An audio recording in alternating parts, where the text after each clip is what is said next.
আসসালামু আলাইকুম, শুভেচ্ছা নিবেন দর্শক। আপনাদেরকে স্বাগতম জানাচ্ছি আমাদের মরিচ এবং বেগুনের জমি থেকে। দেখতে পাচ্ছেন এদিকটাতে হচ্ছে বেগুন পুরাতন মালচিংয়ে লাগানো, ওদিকটাতে হচ্ছে মরিচ।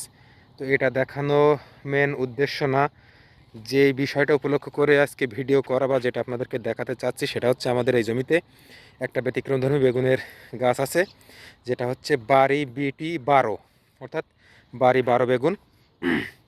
একটিমাত্র গাছ আমরা লাগিয়েছিলাম, সেটাতে ফলন অলরেডি চলে আসছে। আমরা একবার সংগ্রহ করছি, দ্বিতীয়বার ফলন আসছে গাছে।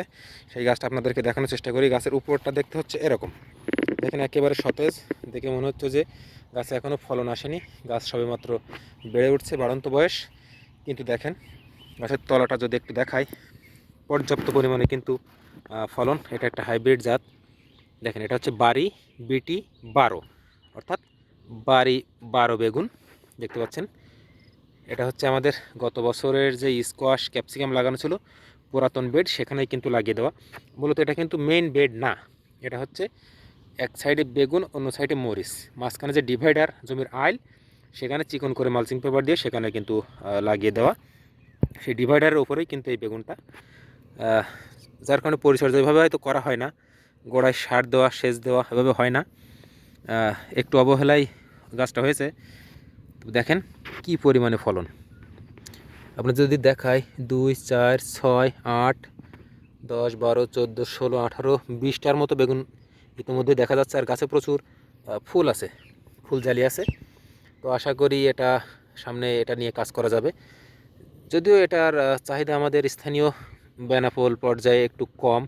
এখানে কাটাওয়ালা যে মাকড়া বেগুন প্রথমে যেটা দেখালাম, যেটা আমাদের ওইদিকে লাগানো, সেটা আমাদের রমজান টার্গেট করে লাগানো, ওই বেগুনটার একটু চাহিদা বেশি। ওটা যদি 50 টাকা কেজি হয়, এটা বিক্রি হবে 30-35 টাকা করে, দাম একটু কম। কিন্তু এটার বৈশিষ্ট্য হলো এই গাছে রোগবালাই সহনশীল, পোকামাকড়ের আক্রমণ খুব কম হয়, গাছ ওগুলো সহ্য করতে পারে।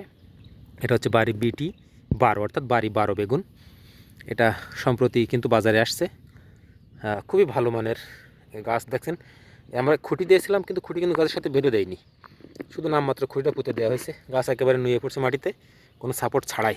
দেখতে পাচ্ছেন পাতার নিচটা যদি দেখাই, তো দেখেন একেবারে ফ্রেশ। দুটো একটা সাদামাছি দেখা যাচ্ছে, তাছাড়া অন্য কোনো ছত্রাক বা রোগ পোকামাকড়ের আক্রমণ কিন্তু নাই বললেই চলে। এদিকে আছে এই যে কালো এক ধরনের চিকন জাতের বেগুন, আমাদের এদিকে বলে ঝুরি বেগুন। এটার নাম সঠিক জানা নেই, সম্ভবত পার্পল কিং না কি যেন হবে, এরকম একটা নাম হতে পারে। এটাও প্রচুর ফলন। এই দেখেন এই সমস্ত বোটা থেকে ফলন ছেঁড়া হয়েছে, তারপরে 3-4টা করে আছে প্রতিটা বোটাই। তো সব মিলিয়ে হচ্ছে আমাদের বাড়ি বেগুন, বাড়ি 12 বেগুনের বেয়ারিং। দেখতে পাচ্ছেন খুব অসম্ভব সুন্দর। গাছের উপর থেকে দেখলে বোঝা যাবে না যেটা ফলন্ত গাছ, দেখে মনে হচ্ছে গাছটা কেবলমাত্র হচ্ছে।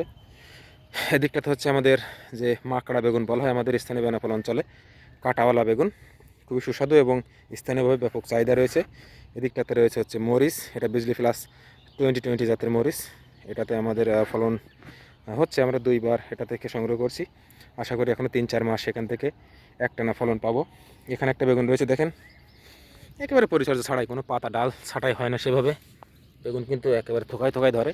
আর এই হচ্ছে আমাদের সেই মাকড়া বেগুন, প্রচুর কাটা। অন্য অন্য অঞ্চলে কিন্তু এই বেগুনটার প্রচলন কম। এর পাতার উপরেও কাটা, পাতার নিচেও কাটা, ফুলে কাটা, ফলে কাটা, গাছে কাটা। এটাতে পরিচর্যা করতে একটু সমস্যা হয়। তো সব মিলিয়ে খুব ভালো মানের একটা বেগুন, শীতকালে বেশি হয়। এসছে আমাদের মরিচ, ওপাশে বেগুন দেখতে পাচ্ছেন। ইয়েলো ট্রাপ, যে কাগজের মতো পাতা, সেটা দেওয়া হয়েছে। এটা জৈব উপায়ে কিন্তু পোকামাকড় দমন করা হচ্ছে। দেখেন সব মিলেই হচ্ছে আমাদের জমির অবস্থা। তো মেন যে ফোকাস, যেটা আপনাদেরকে বাড়ি 12 বেগুনটা দেখানোর চেষ্টা করছিলাম, আশা করছি ভালো লাগছে। নতুন হয়ে থাকলে অবশ্যই আমাদের চ্যানেলটি সাবস্ক্রাইব করবেন। সাথে থাকার জন্য ধন্যবাদ।